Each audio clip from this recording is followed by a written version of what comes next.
কাইলৈ খিলঞ্জীৰ প্ৰতিবাদ চাবলৈ আপুনি সাজু হৈছেনে? আপুনি সাজু হওক, কেইটামান মাজত মুহূৰ্ত বাকী আছে, কেইটামান মুহূৰ্তৰ পিছতে কাইলৈ হ'বলৈ গৈ আছে সৰ্ববৃহৎ প্ৰতিবাদ আৰু এই প্ৰতিবাদ কৰিব খিলঞ্জীয়াই। একত্ৰিত হ'বলৈ গৈ আছে হিন্দু, মুছলমান, খ্ৰীষ্টান উচ্ছেদ হোৱা লোকৰ বিৰুদ্ধে প্ৰতিবাদত এতিয়া নামিবলৈ গৈ আছে খিলঞ্জীয়া লোক আৰু মাজত কেইটামান ঘণ্টা বাকী আছে, কেইটামান ঘণ্টাৰ পিছতেই হ'বলৈ গৈ আছে কাইলৈ দিনটোত অসমৰ সৰ্ববৃহৎ প্ৰতিবাদ। আৰু এইবাৰ প্ৰতিবাদ কেৱল আমছু বা কেৱল সংখ্যালঘু লোকৰ বাবে কেৱল কোনো দল সংগঠন নহয়, এইবাৰ সকলো খিলঞ্জীয়াই পঢ়িব প্ৰতিবাদত। হিন্দু কি, মুছলমান কি, খ্ৰীষ্টান কি, সকলো সম্প্ৰদায়ৰ লোক একত্ৰিত হৈ কৰিব প্ৰতিবাদ। যিহেতু উচ্ছেদ চলিছে, অতি বেয়াকৈ উচ্ছেদ চলিছে আৰু এই উচ্ছেদ ৰোধ কৰিবলৈ উঠি পৰি লাগিব খিলঞ্জীয়া। আৰু কেইটামান মুহূৰ্তৰ পিছতেই কঁপিবলৈ গৈ আছে সমগ্ৰ অসম।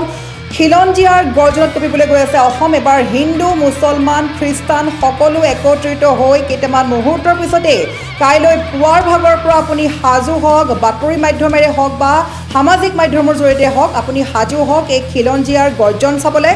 কিয়নো উচ্ছেদ হোৱা লোকৰ বিৰুদ্ধে এতিয়া প্ৰতিবাদত নামিবলৈ গৈ আছে খিলঞ্জীয়া লোক। অতি বেয়াকৈ কৰা হৈছে উচ্ছেদ, ঘৰ ভাঙি দিয়া হৈছে, বুলডোজাৰ চলোৱা হৈছে, 50ৰো অধিক বুলডোজাৰে ভাঙি পেলোৱা হৈছে, জামে মছজিদ ভাঙি পেলোৱা হৈছে, সকলোৱে বাসগৃহৰ চিন স্বৰূপ নোহোৱা হৈছে।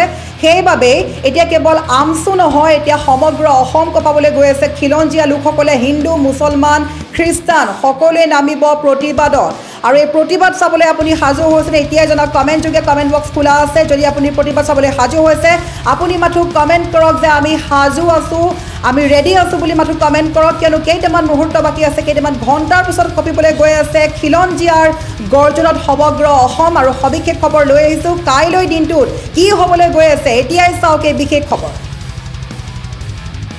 মাজত মাত্ৰ কেইটামান মুহূৰ্ত বাকী আছে। আমি জনাইছোঁ প্ৰত্যেকগৰাকী দৰ্শকক যে কাইলৈ খিলঞ্জীয়াৰ গৰ্জন উঠিব, কাইলৈ কঁপিব অসম। আৰু কেইটামান মুহূৰ্ত বাকী আছে। কাইলৈ পুৱাৰ ভাগৰ পৰা সমগ্ৰ অসমত চলিব এক বিশেষ ভয়ানক প্ৰতিবাদ। উচ্ছেদৰ বিৰুদ্ধে একত্ৰিত হ'ব হিন্দু, মুছলমান, খ্ৰীষ্টান সকলো একত্ৰিত হ'ব।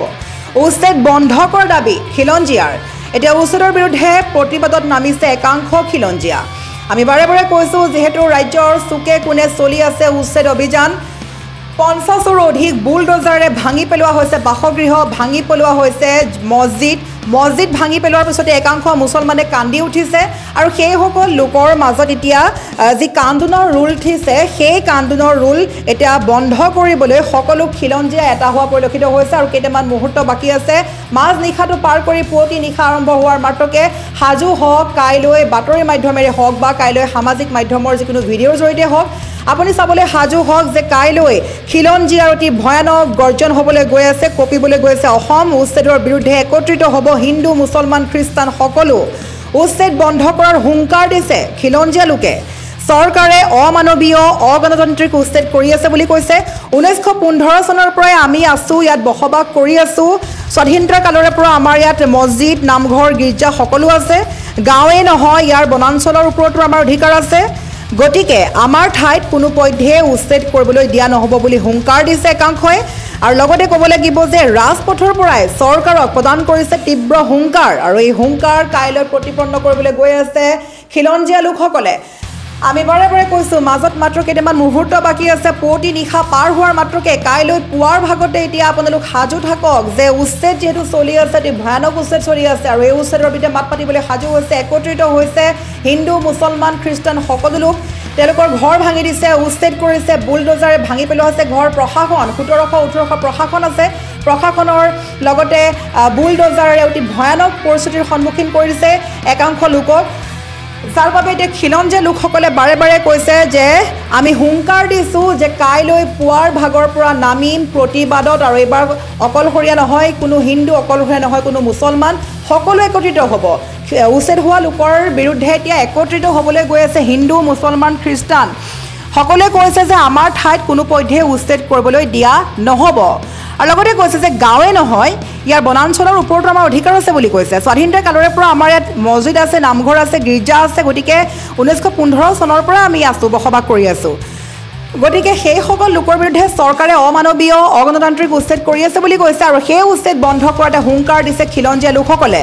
আৰু উচ্ছেদৰ বিৰুদ্ধে এতিয়া একত্ৰিত হ'বলৈ গৈ আছে কেইটামান মুহূৰ্তৰ পিছতে হিন্দু মুছলমান খ্ৰীষ্টান সকলো গতিকে উচ্ছেদ অভিযানৰ মাজতে মুখ্যমন্ত্ৰীয়ে যিটো বৃহৎ ঘোষণা কৰিছিলে সেই ঘোষণাৰ পিছতে এতিয়া হুংকাৰ আগবঢ়াইছে ৰাজপথত হুংকাৰ আগবঢ়াইছে খিলঞ্জীয়া লোকসকলে গতিকে আপুনি এতিয়া আমি বাৰে বাৰে কৈছোঁ কমেণ্ট বক্স খোলা আছে মাথো কমেণ্ট কৰক যে আপুনি সাজু আছেনে উচ্ছেদৰ বিৰুদ্ধে যি প্ৰতিবাদত নামিবলৈ গৈ আছে খিলঞ্জীয়া লোক খিলঞ্জীয়াৰ পক্ষত আপুনি আছেনে নাই এতিয়াই জনাওক কমেণ্ট যোগে আমি বাৰে বাৰে কৈছোঁ আমাৰ কমেণ্ট বক্স খোলা আছে ডিজিটেল লাইভ যোগে আমি প্ৰকাশ কৰি আছোঁ এই কথা মাথো আপুনি কমেণ্ট কৰক আপোনাৰ এটা কমেণ্টৰ ভিত্তিত আমি সম্পূৰ্ণ তথ্য আগবঢ়াম পুৱাৰ ভাগত অন্য প্ৰতিবেদন আগবঢ়াম যে যি খবৰৰ ভিত্তিত কোন লোকে খিলঞ্জীয়াক ছাপোৰ্ট কৰি আছে বা কোনে কোনে বিচাৰিছে যে উচ্ছেদ হ'ব লাগে বা কোনে কোনে বিচৰা নাই সকলোখিনি তথ্য সহকাৰে আপুনি মাথো মতামত আগবঢ়াওক আৰু এই মতামতৰ ভিত্তিত পুনৰ আগবঢ়োৱা হ'ব আমাৰ এক লাইভ টেলিকাষ্ট যোগে অন্য এক খবৰ কিয়নো এতিয়া অতি ভয়ানক সময় বুলি ক'ব লাগিব যিহেতু কাইলৈ পুৱাৰ ভাগত অসম কঁপিবলৈ গৈ আছে আৰু এই অসম কঁপিবলৈ যোৱাৰ মুহূৰ্তত আপোনাক বাৰে বাৰে সুধিছোঁ যে আপুনি খিলঞ্জীয়াৰ পক্ষত আছেনে আপুনি হিন্দু মুছলমান